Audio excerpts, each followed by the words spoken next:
Live, you are live. Good afternoon everybody, and welcome to your live safari for the afternoon, the sunset safari. It's not setting just yet.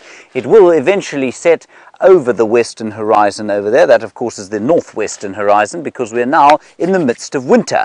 My name is James Hendry, and in the tent for the first time today helping me, Mr. Willem Dorenbrak. That's his surprisingly long thumb for a man of such small proportions. He's about my size too. We're both about 5 feet and 8 inches. That's not very large. Now, before we carry on, a quick word that we'll have Steph out on bushwalk today, and we will also have Jamie out on drive. Before we get going, we're just going to talk you through where we are in Africa. And while we're doing that, just remember you can talk to us at any stage. Hashtag Safari Live on Twitter is the best way to get hold of us. Now, we are in Africa. This is a sort of approximate representation of Africa, as it looks like it was drawn by a 3-year-old. That is because those are my skills. What I wanted to show you, of course, was the first major sort of, or most famous wildlife part of Africa, made famous by the film Out of Africa. And that, of course, is Kenya, where Meryl Streep and Robert Redford made that utterly astounding movie. So please go and watch it if you haven't yet. We are quite a long way from that, and there's often a misconception that Africa is a small place. The continental United States will fit into Africa probably about 3 times. So we are a very, very vast place, and from when Meryl and Robert were knocking about in their biplane, we are probably about 3,000 miles from there, in a magnificent country called South Africa that looks something like this. Now, of course, the proportions of this are going to be totally squonk, aren't they, Willem? That's okay, I like it. There we go. That is that is horrendous. That is South Africa, and we are on the western fringes thereof, in a place called the Kruger National Park. I've got that completely wrong. I'm going to rub that out. I'm going to get my black pen. I'm going to ask you to excuse me because I cannot draw. That's pretty much like it is. And we're in the Kruger National Park here on the western fringes of beautiful South Africa. And this particular area, the Kruger Park, and extending into Mozambique, down here, somewhere around there, and north into Zimbabwe, constitutes a totally fence-free area of 8 million acres. It's absolutely amazing. And we are on the western fringes of that, on a collection of private reserves called the Sabi Sand, and within the Sabi Sand we are on a reserve called Djuma at the moment. We traverse Arathusa to the west of us and Cheetah Plains to the east of us, and it's just a real joy to be in the middle of one of the world's most iconic wildlife areas. Now, let us go back into the tent, because watching me draw is likely to make you either all fall asleep or laugh to death. And while we're doing that, let's head across to Steph, who's out on foot.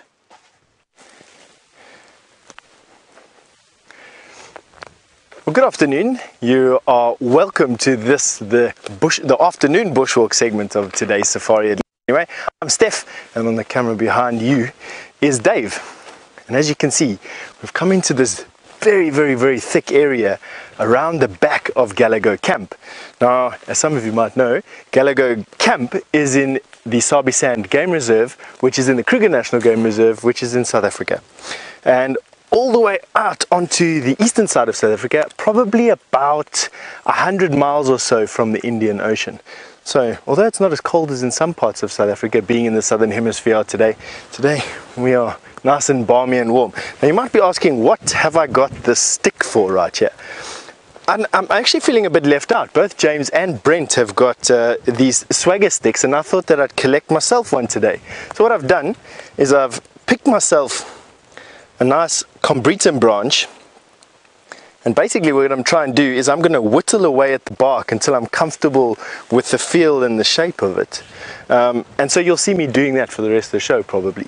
But come on to this termite mound. Obviously in bush that's thick like this, what you want to try and do is get yourself some elevation to see what's around. Now, this is the only termite mound for quite some time.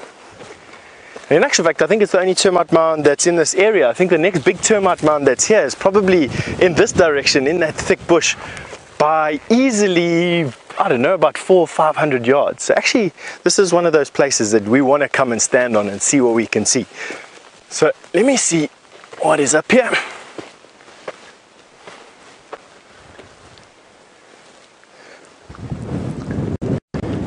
All right, coming up, I mean, you're basically walking up the side of a building, and this is just termites. Termites are these little ants this big, and they've built this thing that is literally about as big as a building, and that has a tree growing on it. As you can see, the termite mound didn't grow around the tree grew on it, and this is a weeping boerbean tree, and this tree is probably easily 300 or 400 years old. That's how old this termite mound is that we're standing on at the moment. But have a look at the vista that just a little bit of elevation gives you. Right there we're looking into the Kruger National Park. So there we're looking straight east of where we're standing at the moment. The sun came up somewhere over there and was busy setting over our shoulder, and between us and that hill that you see over there is a drainage line. That's the Mulwati drainage line. It's sort of a key feature in this particular reserve, and the reason for that is because it carries water through the reserve, and so it has a lot of big trees, has a lot of greener grass relatively speaking, and obviously it attracts a lot more animals. And today we're wanting to walk to that river and scout that river and see what we can show you. But for now, James has got something awesome to show you in the tent. Now this, everybody, in this rather, oh dear, I've been horribly let down by the producer, Geraldine! You know, can't get good help these days. No matter what you do, it's impossible to get people to help you properly in this area. Anyway, Geraldine's looking very ashamed. She's sitting on a termite mound in abject apology. Aren't you, Jerry? Yes, Jerry. There we go. Now this here is a very large feather. The one that may have written the tomes of Shakespeare, for example. And it comes from a white-backed vulture, which of course is one of the very largest birds that we get out here. Probably sits about 2.5 to 3 feet tall, the white-backed vulture. And this comes from its wing, and it's one of the primary wing feathers. And you can imagine, I'm just trying to think how I can best do this. I'll actually show you a diagram next time you come across. But that's basically, the bottom side of the wing is covered in these amazing feathers. And that's the edge that goes towards the direction that the bird is flying. I'm just making sure that I get this right.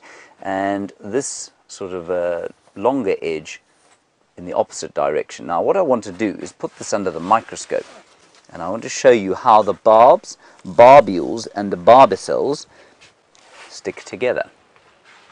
So let me focus in properly so that Wiem doesn't have quite such a black screen to look at. There we go. Now that there is a barb. Now the barb is the individual filament that you can see on the feather. So when you pick up a feather and you pull it apart, you pull those filaments apart, you know, or most of you will know, how they stick together a little bit like Velcro. Now if you look carefully there, you can see the little hooks. Can you see those little hooks there? Those little hooks are exactly like Velcro, and they help to stick the barbs of the feather together. Those are called barbules, and on those hooks themselves are even more hooks, even smaller ones, called barbicels. And that is how a feather like this sticks together. Now, when you see a bird preening itself, and when a bird preens, what it does is it puts its beak into some oil glands, normally around here, or underneath the tail, they're oil glands. What it does is it runs its beak over these barbs, and it pushes the feathers back together. Now, if you are tremendously patient, you can sort of reconstitute a feather so that it looks almost perfect once you've been through it. And also, if you ever feel a feather like this, you can feel that it is oily, unless it's very old. So the tips of these barbs are very old, and so they're quite dry. But the middle is very oily. And what that does is it waterproofs the bird's feathers, and it also just keeps them in pristine shape. Because, of course, once this feather has grown, once it is at this size, it stops growing and the blood supply to it ceases. So as it's growing, in the end here, you find a whole network of blood vessels that goes in, and I suppose nerves as well, as it grows until it gets to about this side. Then that sort of blood supply is cut off, and because of that, the feather cannot self-repair itself like most of your body will. If you pull a hair out, the hair follicle will repair itself because it has a blood supply and a nerve supply. That does not happen with the feather, and so they have to spend time, birds do, fixing the feathers all the time, putting the little barbs and barbicels and things back together so that when they fly, they don't plummet to the ground and get a very bad headache. Don't you think that's a good idea, Vyam? Definitely not. Right.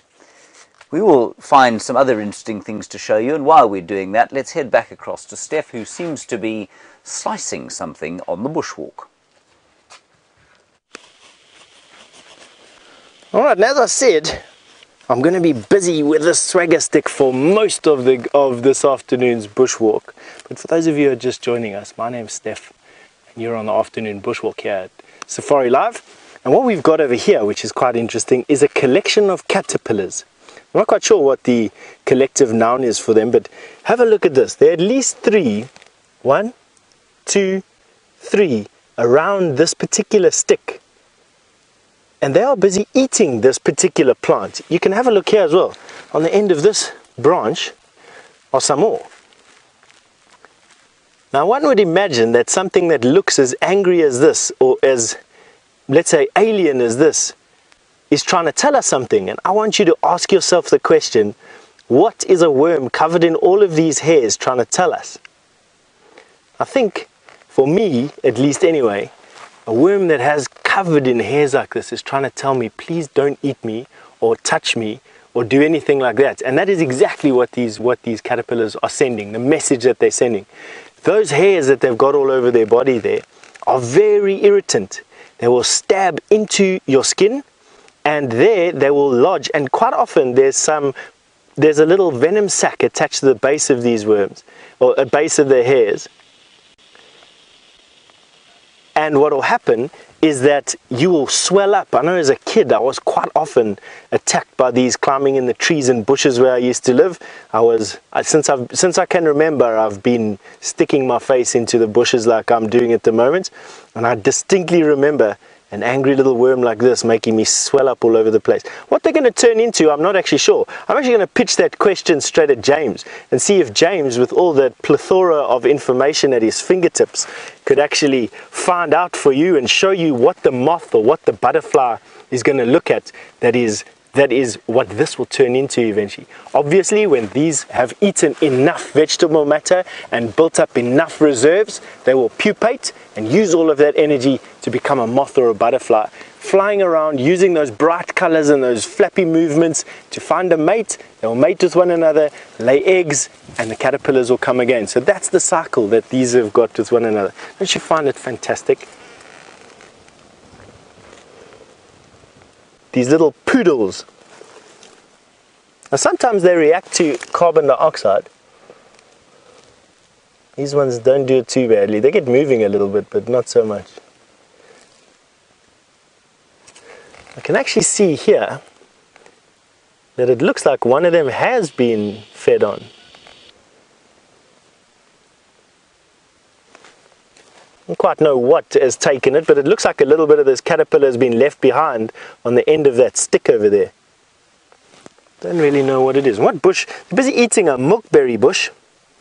Our milkberry bushes are one of James's favorite trees. I think it's actually his favorite tree is the milkberry or the milkwood. Yeah, and that's all I have to say about that basically. I don't know too much more about these particular caterpillars. Let's carry on going. You're right there, Dave. All good. Now we've come into this particular area, as I said, because of this drainage line in front of us. And this is one of the most active of the game paths that feed this particular drainage line. And what's going to be quite nice is deciding what animals have walked up and down this path this afternoon. And what we actually have is buffalo. So there's a buffalo track. These two very cow-like tracks here are the cloven hoofs of a buffalo, quite big. This is his back foot. Their front foot is this big round blob of a track, giant of a track. Let's see what else has walked here.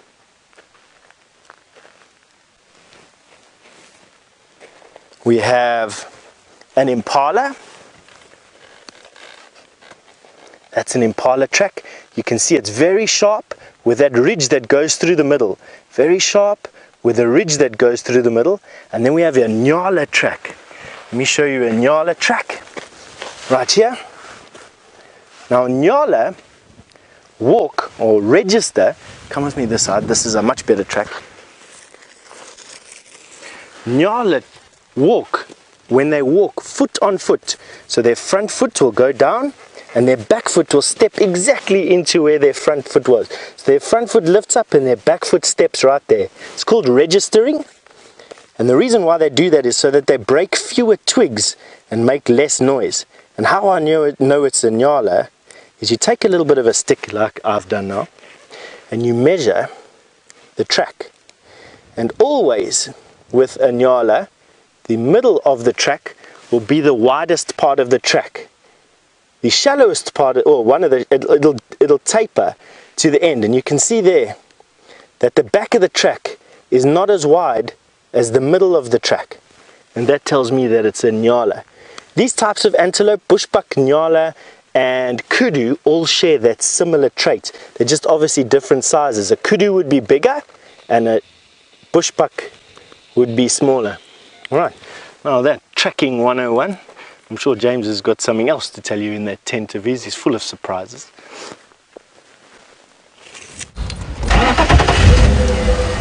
Good afternoon and welcome to the Sunset Safari. For those of you who are joining us for the first time, my name is Jamie and I have Jandre on camera with me this afternoon. Now Jandre, as most of you well known, apart from being something of an accident-prone human being, is also an incredibly good cameraman. Don't tell him I said I told you that. But Jandre is currently experimenting with a new camera, so when things go wrong, it's not due to a lack of skill or anything like that on his part, it's just getting to know a new piece of equipment. And just to let you know, things might be a bit strange every now and again. We are testing it out. And to start off with our sunset safari, we've actually got a lovely pair of elephants drinking at the Voyatella Dam. Now I'm not going to go right up close, and I'll tell you why. The guests at the lodge have not yet gone on their afternoon game drive. I don't want to ruin the photographs that they're going to be taking from the veranda of these two magnificent elephants, one very large bull on the right and one slightly younger, slightly smaller on the left. Those of you who've been watching the Djuma dam camera, which is a 24-hour webcam that monitors this waterhole, will know that this dam is being freshly pumped today, and I think that the elephants are having an absolute field day, enjoying the fresh, clear water that is coming out of that pipe, exactly where they're standing. And behind them, of course, our ubiquitous Peter the Pan hippo, or at least an equivalent, having to tolerate the company of multiple animal species coming to drink. This is a very sad and all too common scene that we've been viewing over the last few months as the drought gets, well, at least the dry season continues, and after a summer or wet season that was particularly dry, there's very little space left for these poor hippopotamus to go. Now, when we last spoke, we were watching a Birmingham boy disappearing off into the darkness on the sunset safari, roaring to find the rest of his brothers, and Brent had Tingana sawing right next to the car just because yesterday was an awesome day. So just to update you, since we didn't have a... Oh, shame. Poor hippo. Immediately nervous of that elephant. It's not uncommon for elephant bulls, particularly young elephant bulls, to chase hippo. I think that one's a little bit small. I don't know that he's going to be picking a battle with that hippo.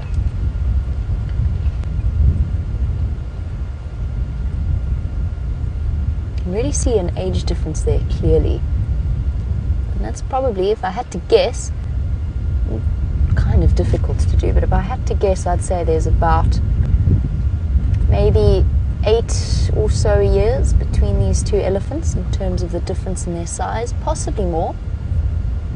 You can can see the really young elephant bull. He hasn't quite got the round forehead that the elephant on the right has. Much, much smaller tusks, much thinner tusks. He's probably, the bull on the left has probably only just removed himself, or in the last few years, been separated from the rest of his herd, as elephant bulls do. And he's joined up with a slightly older friend for a bit of company and support. And what is probably, or presumably, quite a scary time in a young male elephant's life. Their days of herd protection are numbered.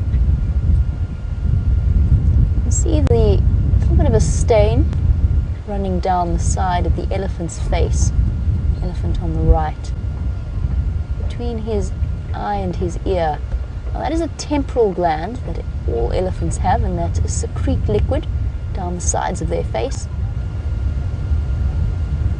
It can be, in a male elephant, it can be an indicator that they are going into what is a must in their lives, where their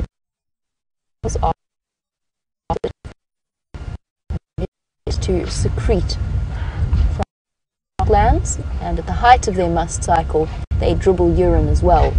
In this case though, I don't think he's going into must, not exhibiting any of the other signs, apart from having a great time kicking the water pipe.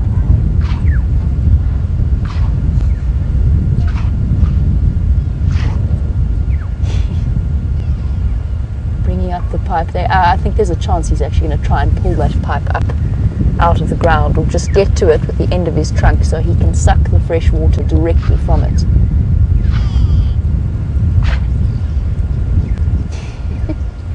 Naughty boy, what are you doing?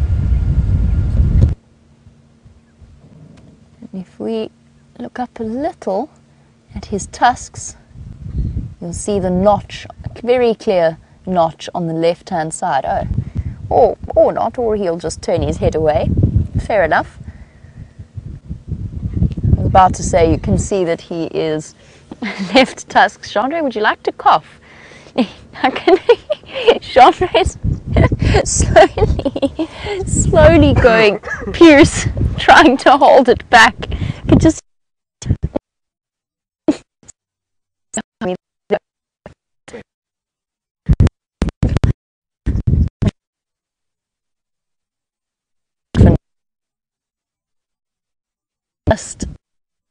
is particularly abrasive to the senses. Now, siphoning off the top layer of water, we just siphoned off the top layer of water to get to the slightly clearer bits on the other side.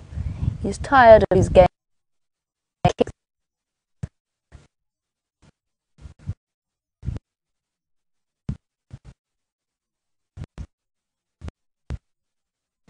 Drinking down trunkfuls. Each of those, each trunk full, which I think the trunks full,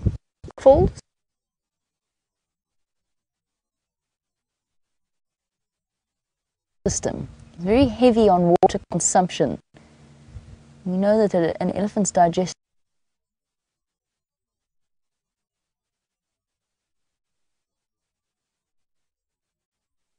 system is relatively ineffective, if you could phrase it like that, in that food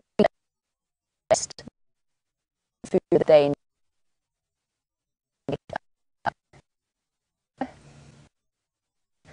in mouth moment. And that's one of the ways that elephants affectionately greet each other. Actually get a scent of the bull. This is actually a really sweet scene. But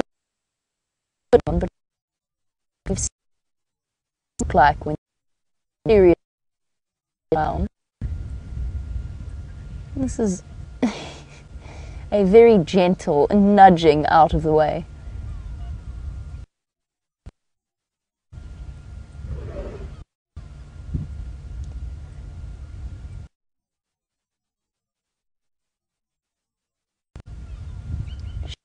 The nice.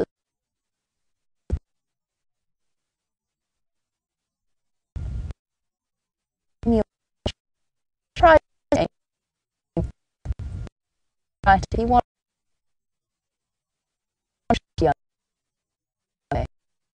we go. Just to back up a little bit, buddy. It's my turn now. Teaching him some adult manners. And some incredible change. A sword, cold.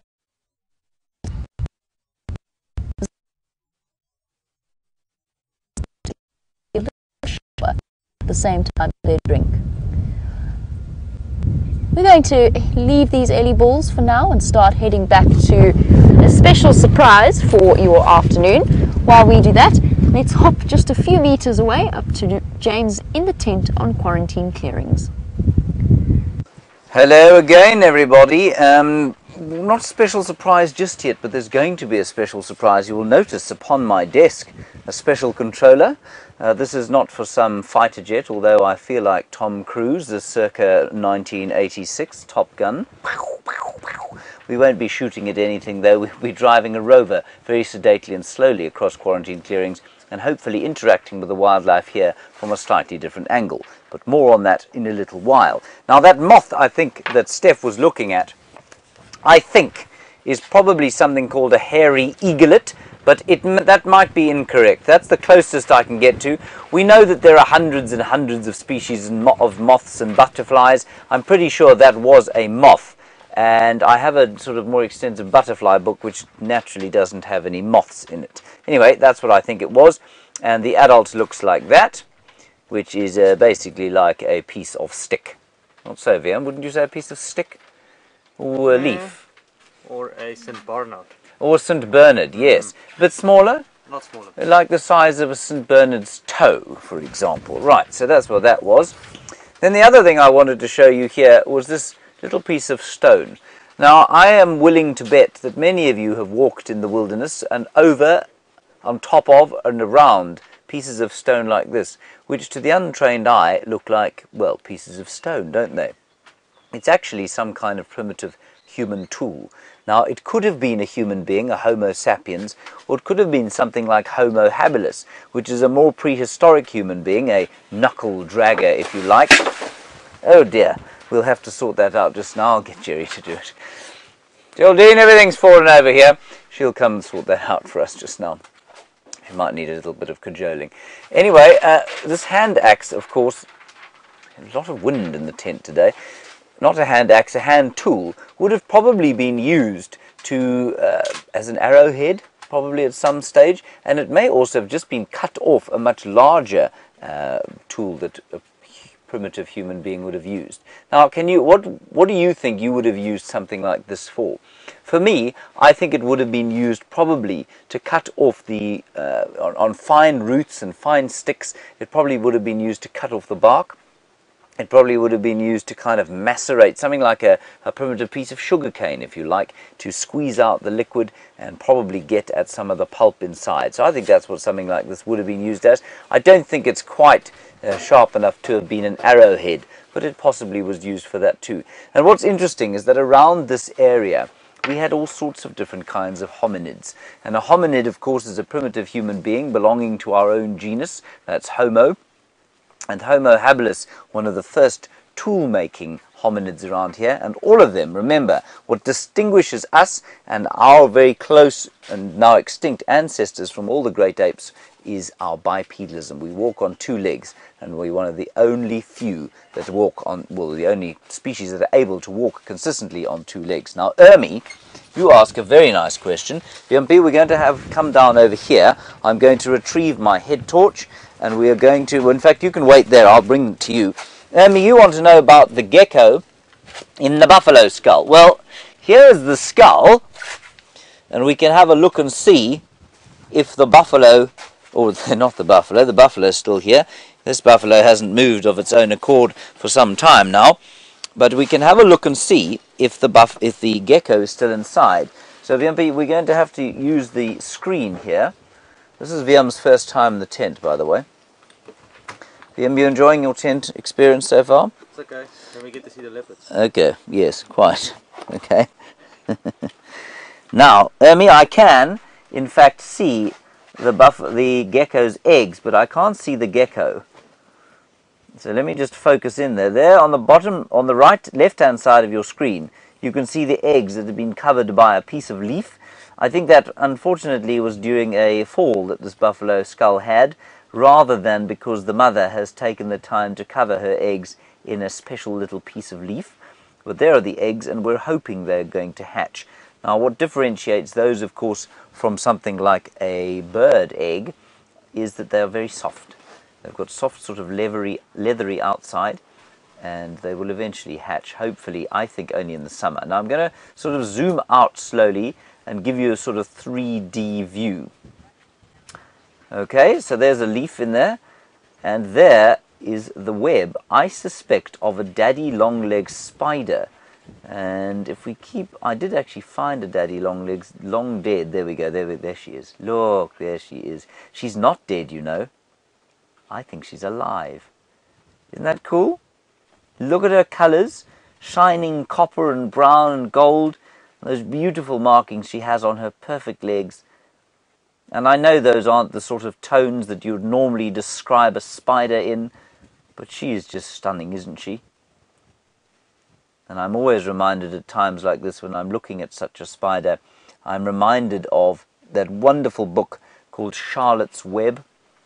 And Charlotte's Web, a real highlight from my childhood, of course, a kind of first touch, if you like, with the smaller parts of the wilderness, and where spiders are normally described in terms of terror and horror. Charlotte, of course, and her web was a real a wonderful story about, well, a normally fairly scary arachnid. So that's the so that's the story of the spider and the gecko. Now, Kat, you're in Tampa, and you want to know if that snake behind me is alive. Kat, I'm going to assume that you're being tongue-in-cheek, as it were, because were the snake to be alive, I can assure you that Viam wouldn't be filming anything like as quietly as he is. And, well, there are two snakes here, of course, because this, given its length, see how it flutters beautifully in the wind? Oh, look at that, Viam. Is that like, it's like watching a gymnast in full flight with the with the ribbons. What do you think this is, Viampi? Snakeskin.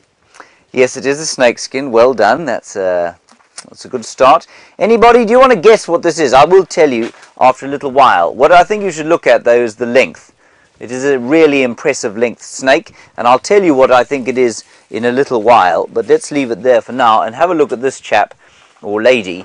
This is from a place called the Wildlife College. They captured this snake, I think, some time back. I wouldn't take the lid off this jar. This is a python. It's a southern African rock python, and it's a missus. And although in a small sort of honey jar of about, 10 inches tall, she is actually 1.8 meters. That is about 6'2". She is 6 feet and 2 inches stuffed into this little jar. She's not alive anymore, everybody, so she doesn't mind being in this jar. She died, I'm sure, of natural causes, and she was then collected and placed in formaldehyde, which will make sure that she doesn't rot and start smelling too deeply offensive. Anyway, I'm sorry we don't have a real live one to show you, but it is the middle of winter, of course, and so the best way for us to show you anything snake-like or reptilian is probably in a jar like this. Now, our other feeds are a little bit down at the moment. In fact, they're very down, and so you're stuck with me for now. A question from Gremlins General, if I heard it correctly. You want to know, what do gremlins eat in the wild? Gremlins General, well, I'm not sure if this is a serious question or if you are taking the mickey, as it were, but Gremlins General are in fact apocryphal characters from a film that I don't believe to have been based on any kind of fact. Oh, I think you're talking about our tech gremlins, of course, many of which are assailing us as we speak now. I think they probably eat copper cabling. They may well also feed on Wi-Fi signal and internet signals. Now, I know that ideally you want to be out on game drive, but that's... Oh, look, here. Before I show you my next appalling diagram, there is a gymnogene or African harrier hawk flying overhead. That's just to show you that we are in fact in the wild. And you can see how strongly the wind is blowing from the northwest. That bird is now flying due west and quite a lot to the south by mistake. Isn't that amazing? Now, of course, the brain power required to balance in wind like that, and then the navigational skills to be able to tack like a boat tacks in the wind, I think is quite astonishing. It took us many thousands of years to figure out how to do that on the oceans and on the water. But birds like that, of course, have been doing it for many millions of years. Let's have a quick look here. We were talking about those primitive stone tools. And I just want to give you a quick idea of humanity and where we evolved and how we evolved and how we moved around the place. I'm now going to attempt another appalling drawing of a map of Africa. I always get very intimidated when I start these off because I'm so very bad at them. Anyway, this is basically Africa. My proportions are going to be all wrong here. There we go.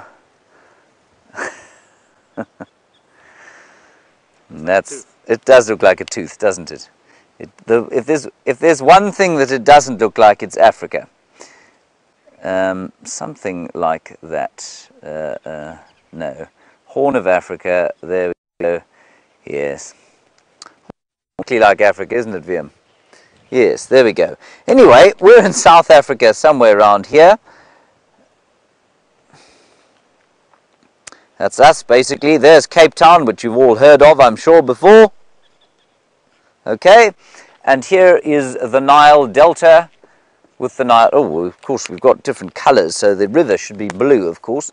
Now, the Nile is over here. You've all heard of the Nile, mainly because, of course, of the Egyptians. Yes, and there? Pyramids? Yes, that's a pyramid there. You see that? It's a very good pyramid. Yes. One thing you got right. It's the one thing I got right, a small triangle. Anyway, what is important here is that there's this area known as the Red Sea here, and there's a place here called the Isthmus of Suez. Can you say Isthmus? Isthmus of Suez, and that's Arabia down that way.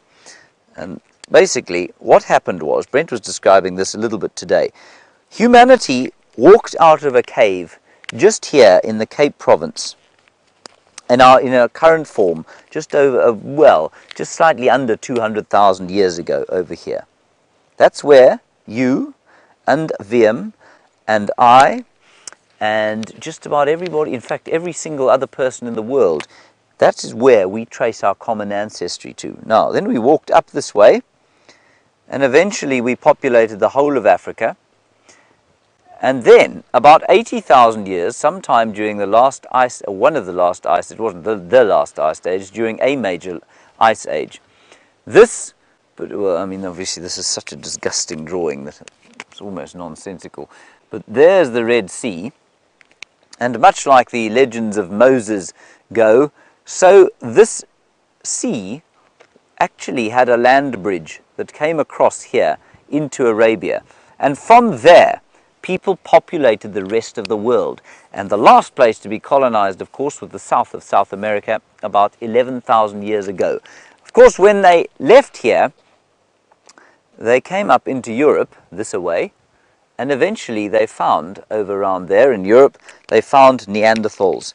And you know that some human beings have got Neanderthal DNA in them, we think. So all the other human beings we managed to obliterate. The Neanderthals we obliterated, and we probably interbred with, which I think is a fascinating, fascinating thing.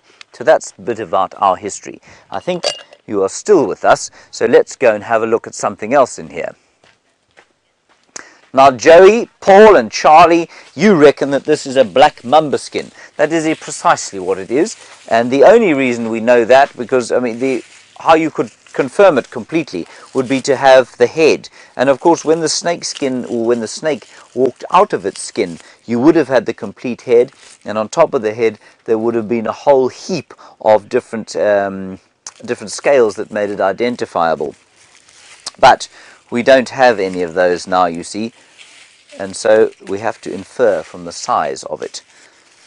Now, Cameron, you're aged 6 years old, and your wee brother Matty used to love scorpions, I know, and I'm sure wherever he is now, I'm sure he still enjoys scorpions, and you want to know if we have a few scorpions here. Well, Geraldine Kent is finally doing her job. Here we have a couple of scorpions, everybody. Thank you, Jerry.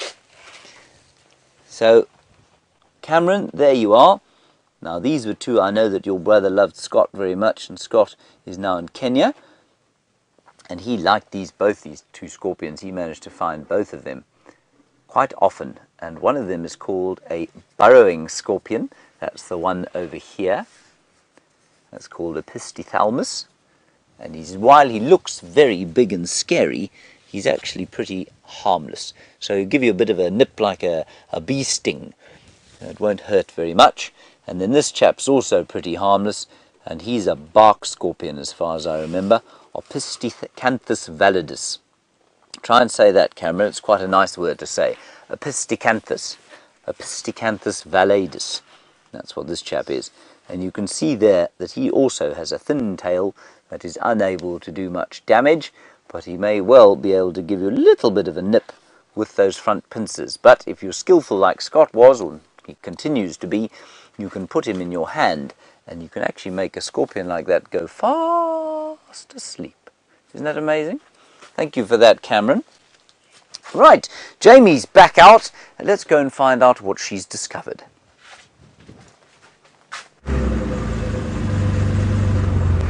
Back up and running, and we have hopefully discovered how to fix some of the problems that were sort of reared their heads as we started off our sunset safari. During the process of problem solving the problems, Jean-Andre has now taped a microphone to my hair accidentally, so you know, as long as I don't touch my cap or move it, I should still have hair by the end of the sunset safari, but we'll see how we go. We'll see how we go, Jean-Andre. Oh, in the meantime, I was going to be making my way towards Buffelshoek Dam to follow up on a sighting that we had there this morning.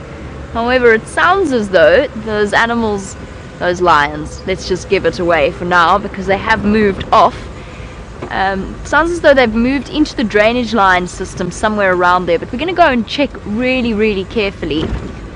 This morning we had a Birmingham boy. We actually had two Birmingham boys, but I never saw the second one very clearly. And the one was sort of following the female, like he almost like a sort of a guard that they might, or behavior they might exhibit when the female's going into estrus. They're going into heat. However, she was hugely, heavily, either pregnant or very full, but she had, from what I could see, she had suckle marks around her nipples. So it's one, I think it is one of our lion mothers, new Nkuhuma lioness mothers.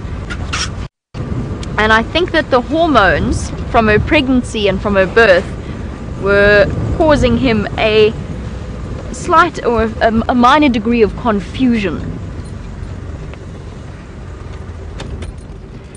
My hat won't stay on my head.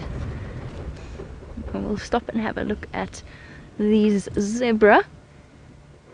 One very rotund female that you're looking at now. I think rotund to the point, having just spoken about the lioness and her new cubs, I think this zebra is very, very heavily pregnant. And look, it's not even symmetrical. At this point, she's got the bulge sticking out on her left-hand side. She is definitely going to be giving birth at some point in the next few weeks, if not the next few days. Just judging by how comfortable she looks. Actually, you can see veins prominent around the belly as well. Hey, I wonder if we could see it move. It's not impossible. I've seen it before with pregnant zebra, where you can see the foal kicking inside the mother. You can see she's been rolling in the dust, or at least been around while dust's been billowing about her. She's kind of a black, white, and sandy brown colour at the same time. And zebra love a good roll in the dust. It's one of their favourite things to do. We also have the usual cohort of oxpeckers. In this case, the red-billed oxpecker, so the more common of the two oxpecker species. A bird that is specifically adapted for exactly, over the top and gone, exactly what that one was doing, which was eating ticks and various parasites off the animals that they sit on. You can see she's munching away on the dried grass, and you have to wonder how on earth they manage to find any nutrition in what their diet currently consists of. Zebra are strictly grazers. They might eat the odd leaf every now and again. Oh my goodness, look how round she looks. Shame. She looks like she's going to give birth at any moment. Of course, we had that extraordinary, I say we, James and Dave had the most extraordinary experience where they witnessed a zebra birth live, which is something I could only dream of. Absolutely incredible.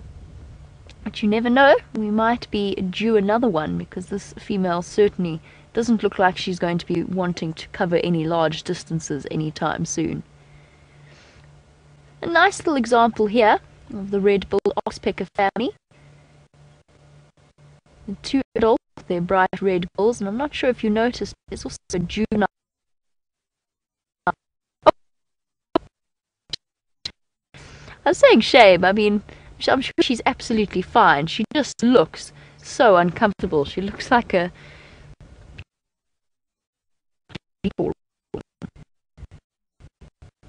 Impala wandering about at the back.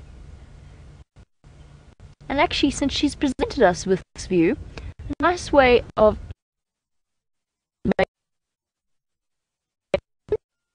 tricky.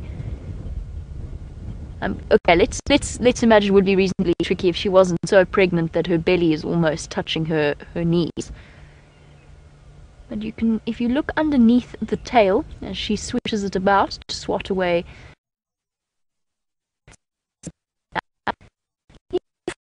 black stripe that runs underneath the tail and down between her legs.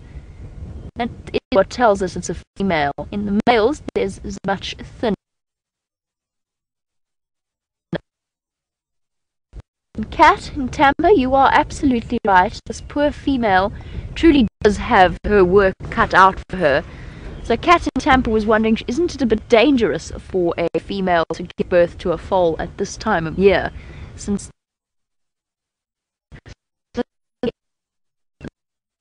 be okay. The male would probably be fine, but I agree with you, this is not ideal timing. There's usually a peak of zebra birth all year round, and clearly for this poor female, her timing's gone a little bit off. She's about to give birth at a time where she's really going to struggle to meet her own and her foal's nutritional requirements and meet the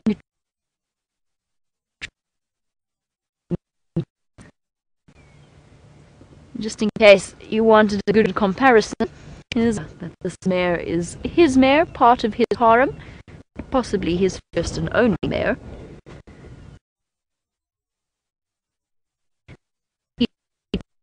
He still has to protect her, and zebra stallions do protect their mares very vigorously.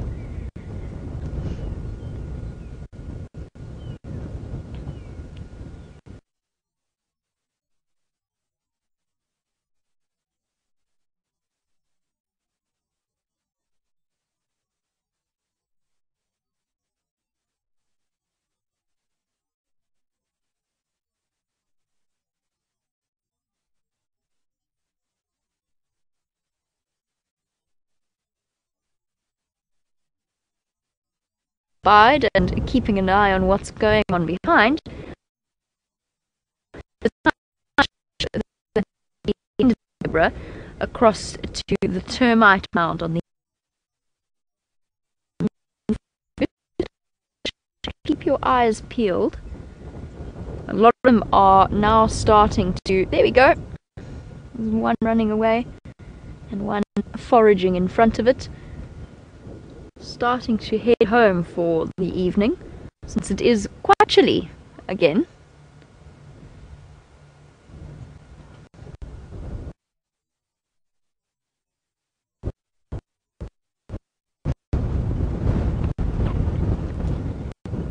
As the dwarf mongoose starts to head for home, Andreen has a question concerning the resilience of the skin of the female zebra. So Andreen wants to know, how sort of resilient is it? Will it return to its normal shape, or is it elastic enough to return to its normal shape after the zebra has given birth? Or is there a little bit of sagging involved? I've never seen a zebra with sagging, Andreen, so my guess would be, unless it's a very old female, my guess would be that for the most part they return to their slender figures, well, relatively slender figures, as you know. Zebra would be right.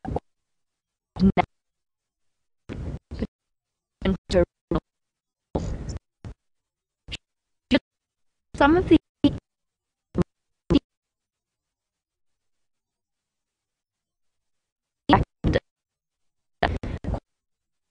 pregnancies, and maybe also a couple of very large meals, that as she's grown older, Karula being the female leopard, the queen of Djuma in this area, as she's got older, I think that her can see it that is with them. So maybe Andreen with an older zebra female, she might be a bit distorted. And it's all happening around the waterhole. So we've just had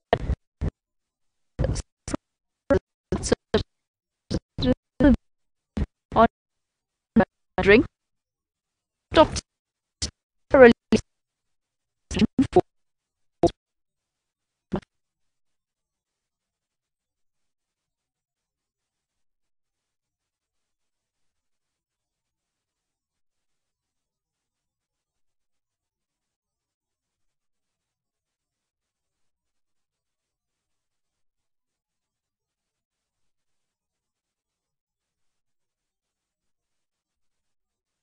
exactly the same notch in his tusk. Back. The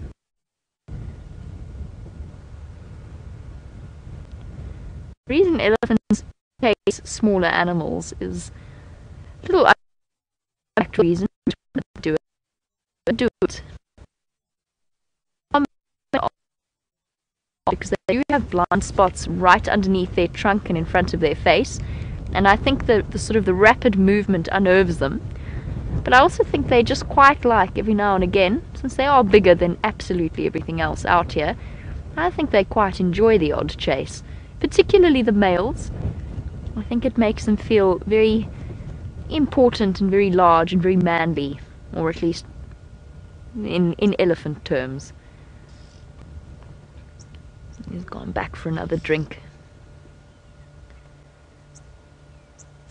Oh, and since we're doing a safari, accelerated safari, there is also a giraffe that is about to, oh, I think he's just stopped behind the trees to feed. Well, we don't need to move at all, Gendre. We can stay here for the duration of the sunset safari, except for the fact that the giraffe actually has hidden himself behind the trees. Nope, no, here he comes, to the right of the dead tree, on the other side of the dam, is a big male giraffe playing peekaboo from behind the guari bushes.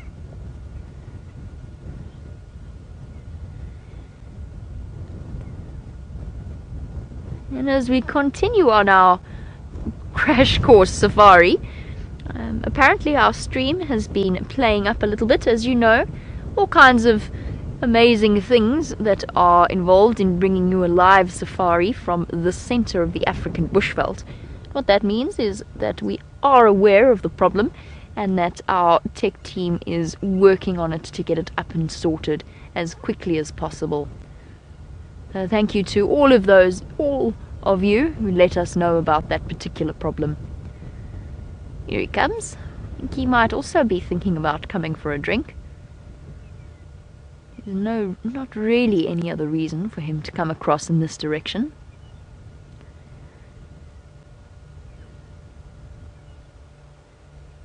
Giving a couple of sideways glances to the elephant, and I think deciding it might just be worth waiting for them to finish up before he goes to have a drink.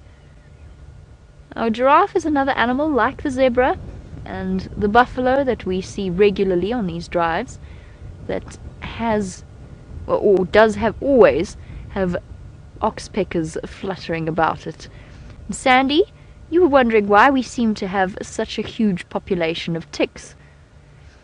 Well, there's lots for them to feed on, to be honest. I think that's probably the best answer that I can give you. There's so much access to food, from anything from a scrub hare, which will be a host, or the dwarf mongoose we were looking at earlier, which will be hosts to some of the smaller tick species. And then something even larger, like a giraffe. There's so much in the way of resources, and for the most part they don't really do serious harm to the animal. It's just one of those realities that they have to live with, and it does sort of provide for an entire ecosystem, because the oxpeckers would not really exist without the amount of ticks that we have, or certainly the number of oxpeckers that we have. Giraffe and the elephant sizing each other up, and there we go. Ah, sorry. As the elephant bull walks off, I think that giraffe actually got really excited that he was going to have his opportunity to drink, and he's looking wistfully. He started racing towards, or at least walking with purpose towards the water, and then all of a sudden realized that there was in fact a second elephant, and that he's still going to have to wait his turn. Sorry, boy.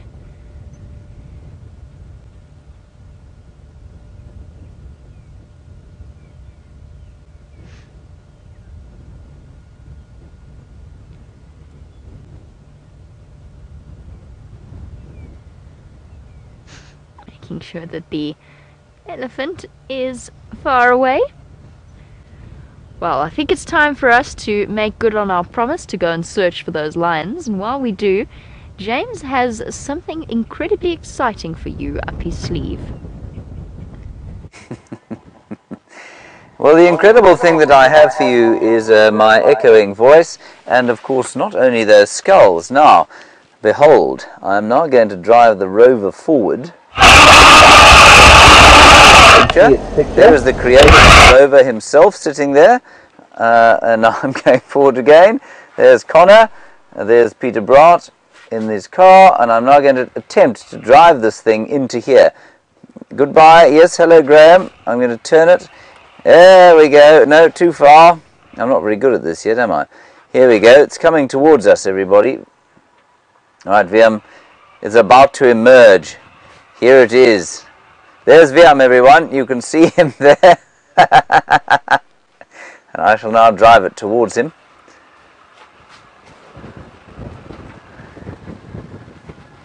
Now, the whole point of this rather fancy little machine, of course, is that we're going to be putting it, hopefully, at the waterhole and getting some really nice, interesting sort of stuff of different angles of animals. And look, I mean, I've no doubt that there will be some form of interaction with those animals. We'll turn it round quickly. Oh, dear. It's picking up your cable, Viam. You might have to move that. And we don't want to have any effect on the animals. Of course, we want to be as sort of neutral as possible. I've no doubt that one or two of them will react to it, but hopefully not in a negative manner. So now let's drive it out here. The first animal we'll see, of course, is a primate. And he's just over there sitting by the fireside, scratching himself, of course. and we'll just turn it a little bit. There of course is my easel, and we won't be showing any of the drawings there, mainly because they're not worth looking at. Now let's take a little drive down. We'll see how far the range goes. I'll just get past these logs. That's it. And let's see where we go. So Jamie is off towards us now. Oops, that's the wrong way. I'm going to drive into a hole. That was close. And everybody, now just to keep you posted, everyone is scuttling around, trying to stay out of shot at the moment. And there it is, going across quarantine clearing. So now with any luck, very soon we will be able to go to, say, a dwarf mongoose nest or burrow, and just, you know, put the thing outside and let them interact with it. And hopefully they will just ignore it eventually. Wonderful. Now those and things, I'm not pick of those sort of pieces of tech or tech numbers down below.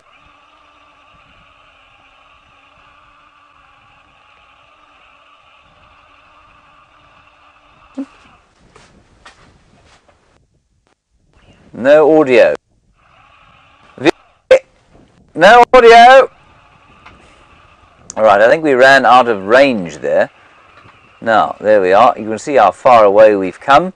Let's drive into the setting sun. Oh, now I can't see it. Hang on. Oh, there we go. Every time the angle changes, all I can see is my own face, which of course is not very helpful if you're trying to drive one of these. There's Geraldine. Wave, Jerry. Connor on the right. Peter Bratt on the left.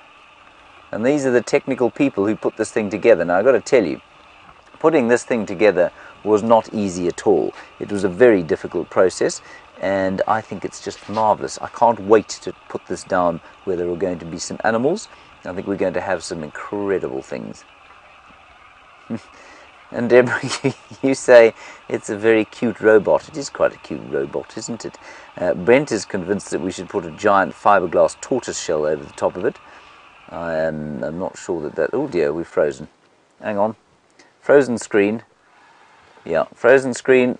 Lost the rover feed. Never mind, doesn't matter. It works. And it's so exciting because it works in real time as well.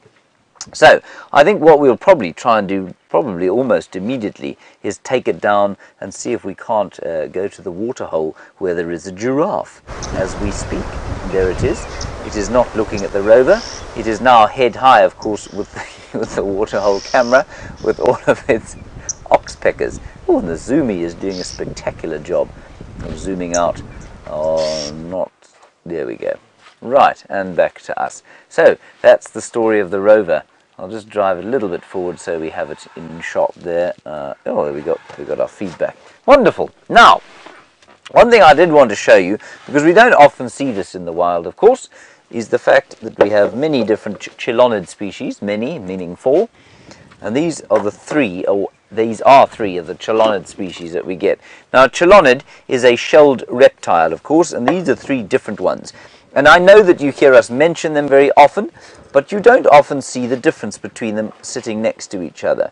This, the most common, a leopard tortoise, and we see them very commonly after any smattering of rain that comes down onto the earth here. Those tortoises come out, much rounder than its cousin over here, the Speke's hinged tortoise. Now the Speke's hinged tortoise would indicate that there must be some form of hinging mechanism, and indeed there is. If you look over here, on the back of this tortoise shell, it has a hinge. That's what that flesh is there, and it's able to close up. And because this tortoise is, well, deader than the proverbial doorknob and has been in tortoise heaven for some time, it doesn't move anymore. But there's a little hinge here that allows this tortoise to close up the gap. And unlike its cousin here, the leopard tortoise, which is unable to do that, you can see there, it's almost, I think this is what it is, a modified scale. You can see here, this scale is totally hard in the leopard tortoise. In the hinged tortoise, it's softened and just allows the tortoise to squeeze up there. So those are the two land-based chelonids, and I know that many people, especially in the United States, tend to refer to all of these things as turtles. They ain't turtles here. Tortoise and terrapin for the freshwater. Turtles we refer to as the chelonids that occur in the sea. But the big thing about this is called a serrated hinged terrapin. And there is the serrations, that's why it's called serrated. It's also got a spider living on it, I see that. And it's called a hinged terrapin because it too has a hinge, but its hinge is in the front of the plastron here, and that's where the hinge is. Just there, it's able to close that section up. It's not a particularly well preserved specimen this, but it'll do the trick. Let's go and find out what young Jamie Patterson is up to right now.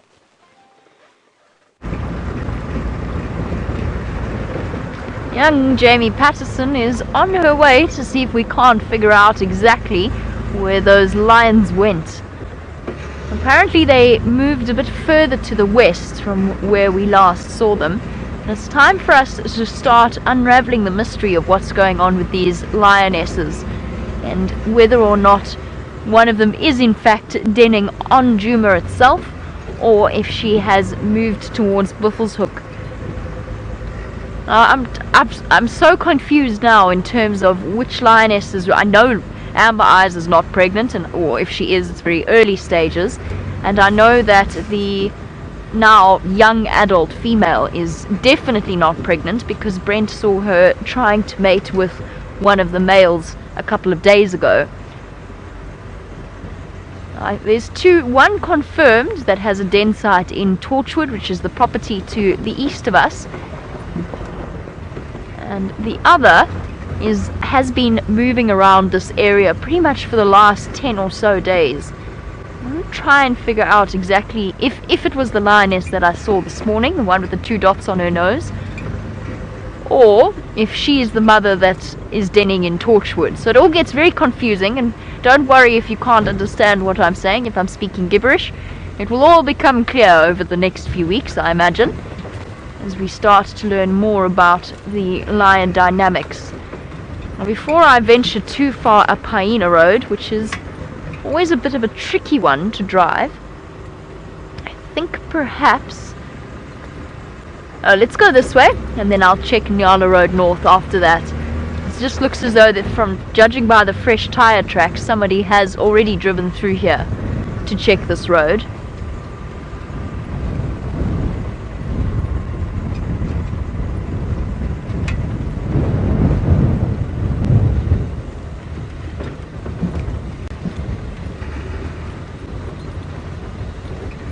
Sorry guys, I just want to try and get that message again on the Game Drive channel. I couldn't hear what they were saying.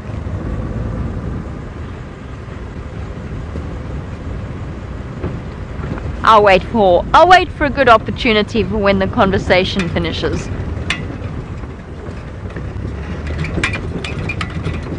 Oh, you can see why I say that Hyena Road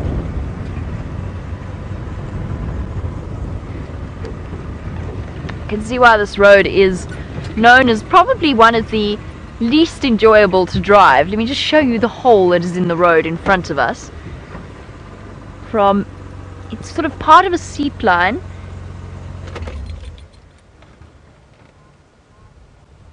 A place where the elephants have been digging and clearing up bits of mud.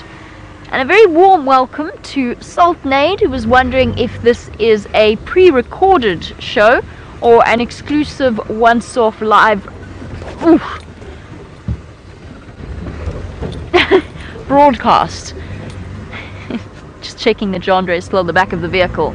Well, I have wonderful news for you. It is not pre-recorded, it is 100% live, which is incredible when you think about where we are broadcasting from, right here in the Kruger National Park in the Sabi Sand, to be exact, and to be even more exact, on Djuma, Arathusa and Cheetah Plains game reserves. So that is where we are at the moment in the world, and we are coming to you live. The even better news is that it is not exclusive at all. In fact, we do this twice a day, every single day, for 3 hours in the morning on the sunrise safari and 3 hours in our evening on the sunset safari. Now, we've been rehearsing for some exciting planned television appearances that will occur in the United States over the coming weekend.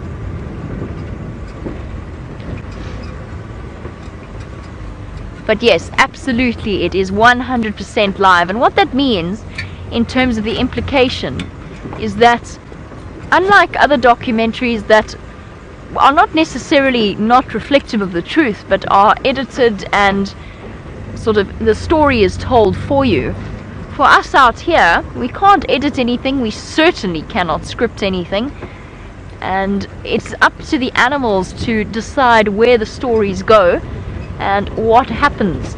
What that means is that from day to day and from drive to drive, it remains completely unpredictable. And you've been playing with new technology up with James in the tent. We've also got some new technology that we're going to be testing a bit later, which will involve infrared and filming in the dark. And let us see how that goes. And while I concentrate on searching for these lions and see where they've or try and work out where they've gone, back across to James and find out what he's up to.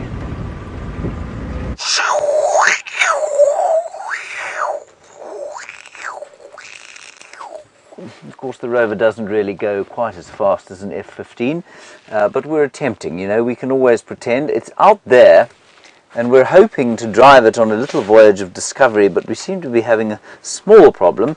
Never mind, we have two relatively capable human beings charging out to fix it. There we go. Yeah, give us a wave, Graham. Give us a wave. There we are. And there's Connor as well. Wonderful. Connor loves nothing more than to be on camera. And of course, you know, with these new pieces of technology, there we have a wonderful picture from the rover of Connor's left foot. Careful there. There was sun shining.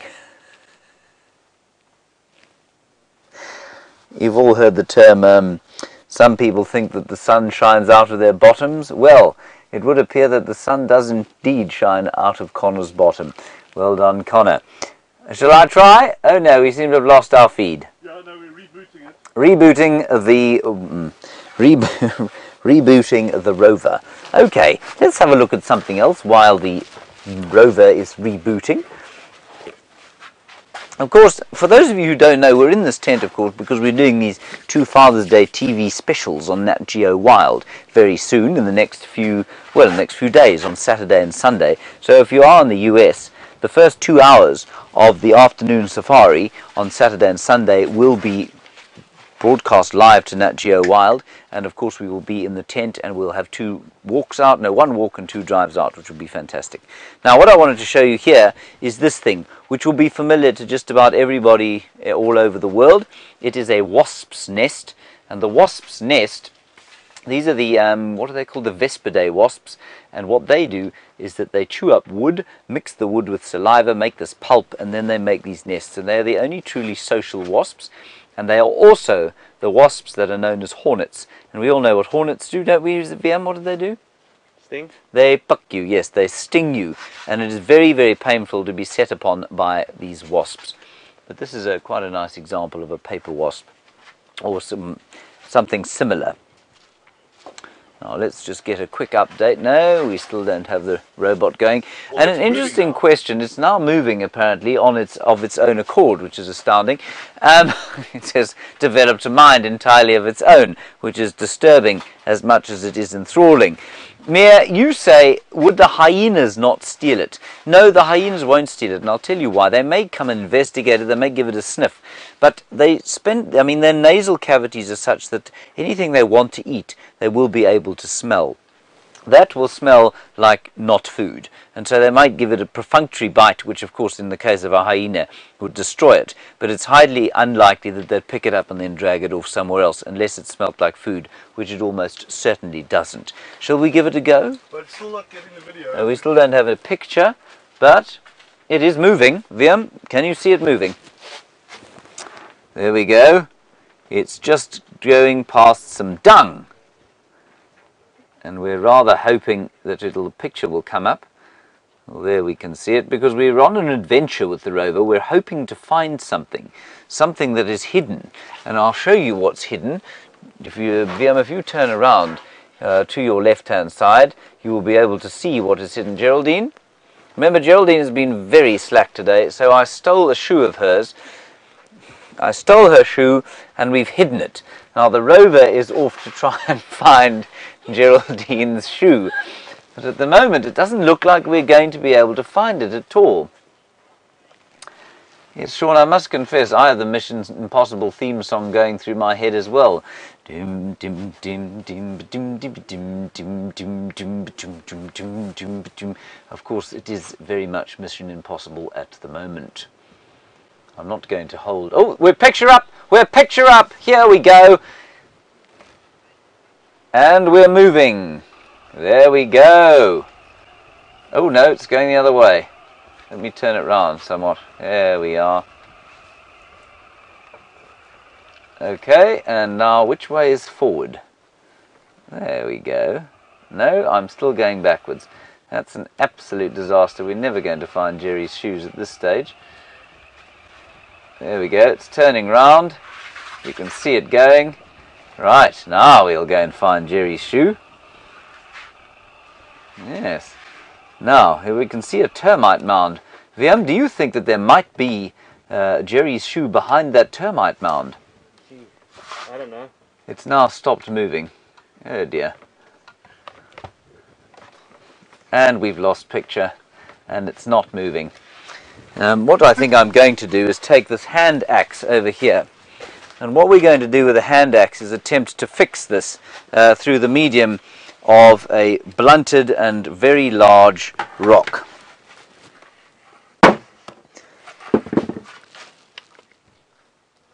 No, that didn't seem to work. Oh well. Teething problems, everyone. At least it isn't a drone, and at least it hasn't then come plummeting out of the sky. I wonder what else we can find you to have a look at here. We just hope this doesn't happen on TV time. Let's have a look here. Here we have a rather spectacular nest. Now look at the detail and intricacy of this quite fantastic nest. Isn't that amazing? It's a chin spot batis nest.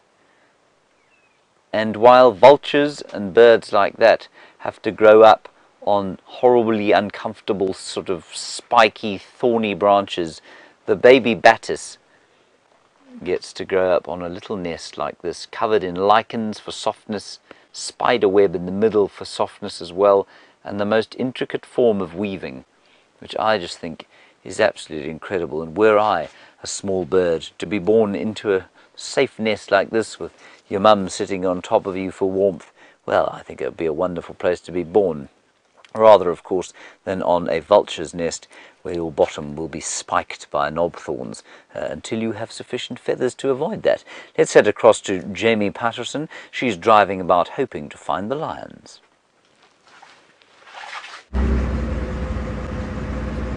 I certainly hope I'm going to be finding lions. We're heading across to where I last had them to see if perhaps our lion tracks won't give us an indication as to exactly where they decided to walk off. What was interesting this morning was that the pregnant female, or the female that's already given birth, was constantly restless. She got up about 3 times to urinate in the 2 hours that we were with her, which sort of is what made me wonder that she's not still pregnant rather than suckling young cubs, but I'm not 100% sure. That's why I would really like to find them again and figure out exactly what's going on. One thing I definitely know is that the male would absolutely not leave her side. He kept growling at the amber-eyed female every time she came too close to them. Let's go and investigate. See if we can't figure out exactly where they went. When we started off our morning, they were on the northern boundary of Djuma. They started moving south towards Buffelshoek Dam.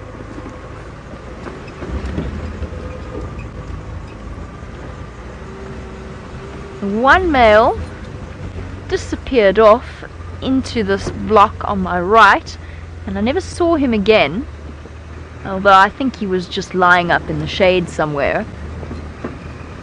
But I think that the restless female might have led them all off in a different direction. Let's see if we can't figure out exactly where it is they've gone.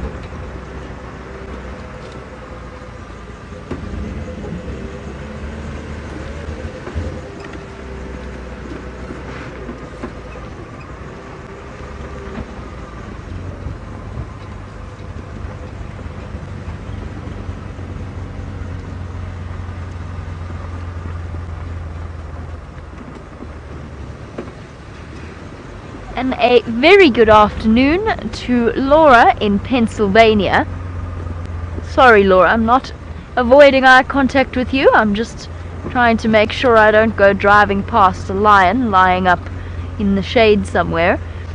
And you've mentioned that you know that we do a scat collection project for Panthera with leopard scat, leopard feces, and you were wondering if we do the same things for lions. Now, we do the leopard scat project. We collect the leopard scat, we give it to an organization known as Panthera, which is a worldwide big cat research and sort of monitoring organization.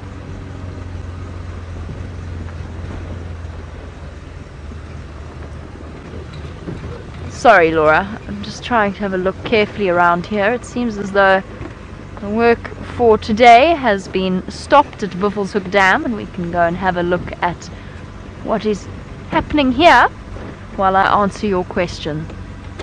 So Laura, as far as I know, well, I know that we don't collect the lion scat here, but we do collect the leopard scat, and I don't think they've started running a project just yet in terms of analyzing lion DNA. So the reason that we collect the leopard DNA is in order to analyze the genetics of the various leopards of this area, and in particular the paternity of each leopard, because it's very, very difficult, it's really tricky to gauge exactly which leopard is the father of which cubs. That's because, as a survival technique, female leopards will mate with as many of the big males in the area as she possibly can. Interestingly enough, they have done some research of a similar nature into lions, and it looks as though possibly as little as 50% of the cubs are actually fathered by the dominant males in the area, the dominant male lions. And that might be just because the female lions do exactly the same thing as the female leopards, which is, again, mate with as many males as they possibly can, even if it's just a nomadic male or an intruder coming to sniff around the area, just in terms of increasing their chances that that male will not then try to kill their cubs. All is quiet at Buffelshoek Dam, apart from two very relaxed buffalo bulls. I don't think they would be as relaxed if the lions were still about. And unfortunately, given the amount of traffic at Buffelshoek Dam at the present moment, looking for tracks is going to be relatively difficult. I think it's safe to say, though, that they wouldn't have come through in this direction. We'll have to start searching a little bit further afield. Perhaps they crossed further north. And these buffaloes enjoying a late afternoon drink and wallow. The temperature has dropped dramatically all of a sudden since we first started our sunset safari. I think at this point they're probably going to try and find themselves a nice patch of sun to lie in, rather than trying to cool off in the mud of Buffelshoek Dam. And speaking of mud in Buffelshoek Dam, starting to see islands appearing in the middle, which means it's slowly drying up once again.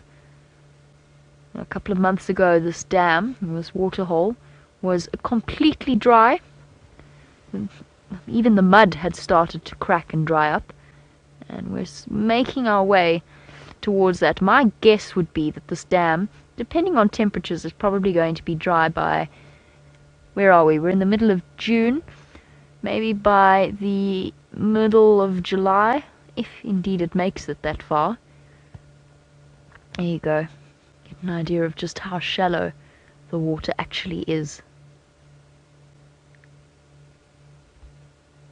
Otherwise, exceptionally quiet here. Let's continue on. I want to see if these lines didn't go south towards... Let me try and think this through. I'm trying to work out where it would be most likely that they would go. I'm sort of hedging my bets on south, but it is entirely a guess.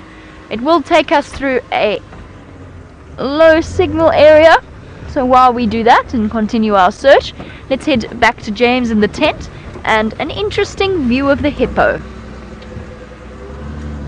Now, I'm afraid the hippo view is gone, but we do have the rover back, everybody, and it seems to be in a functional state. Let's go and see if we can find Jerry's shoe. You can see the rover is definitely not quite as speedy as an F-15, but it is very sturdy. It's sort of slow and steady, like the tortoise, of course, from that immortal story, The Tortoise and the Hare. Marvellous picture there, the setting sun to the west. I think that's just beautiful. I really do think that's amazing. Isn't that lovely? Framed by the tree, the grasses being mowed down. Not really being mowed down, this, you've seen how tiny this little thing is. And some of those last flowers that we're going past, they're called Waltheria, the very last flowers that there are at the moment.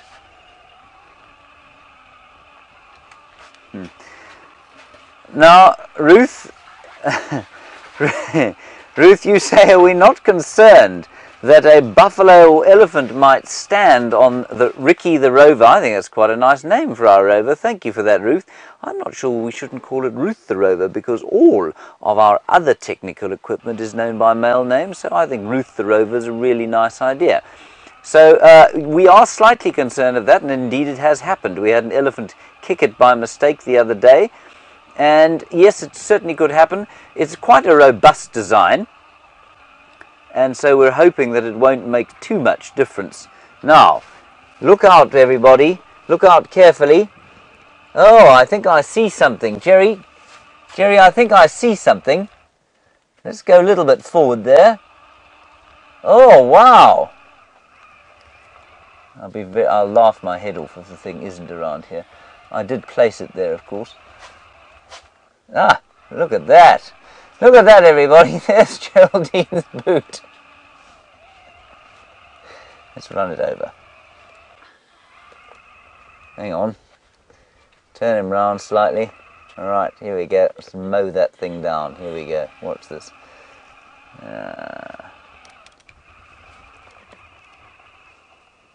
That's it. There we go. Straight over the top. Well, well done. And it seems that there's Jerry's shoe. The rover has stopped moving. I may have broken it. I can still see it, but it is not mobile anymore.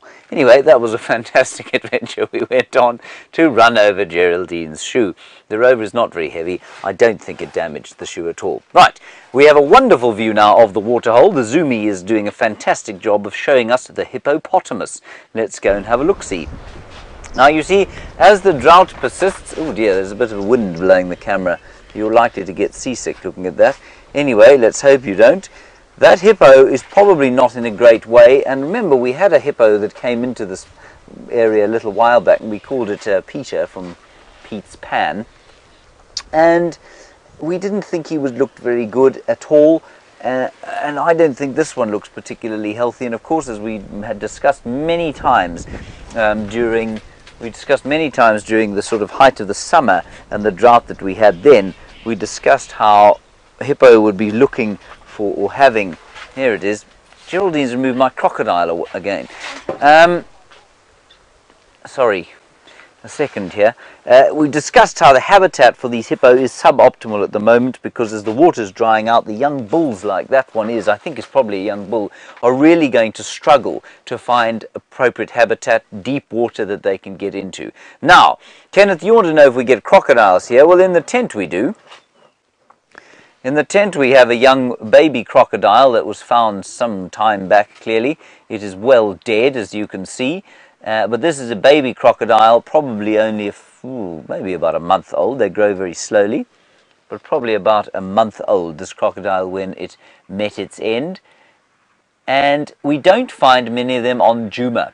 And that's because there isn't a perennial river running through this area. There is the Great Mulwati drainage line, of course, but that is not a perennial river. It will only flow after a serious deluge, and probably only for a few minutes after that. But down south of us is sorry, there seems to be some major things going on around here. Going down south of us, about 7 kilometers away, we have the Sand River, and in the Sand River there are many crocodiles. You wouldn't want to go swimming there, but you also wouldn't go swimming in any of the dams. Now, you've just been at Buffelshoek Dam with Jamie, and at that dam you will find that there are no crocodiles now, but you never know when one might arrive, and they can move up to 50 kilometers in a night. So one morning there won't be a crocodile, and by the evening there could be one. So it's never a good idea to go swimming in any African water unless it has a very good fence around it.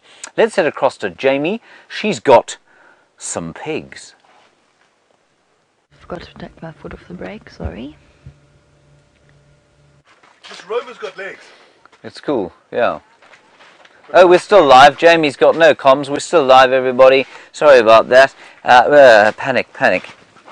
Okay, I'm out of my panic mode. But I can show you a warthog. Oh, we now have comms with Jamie. No, we don't have comms with Jamie. Kirsten, what the devil are you doing in the final control? Here we have two pigs, everybody.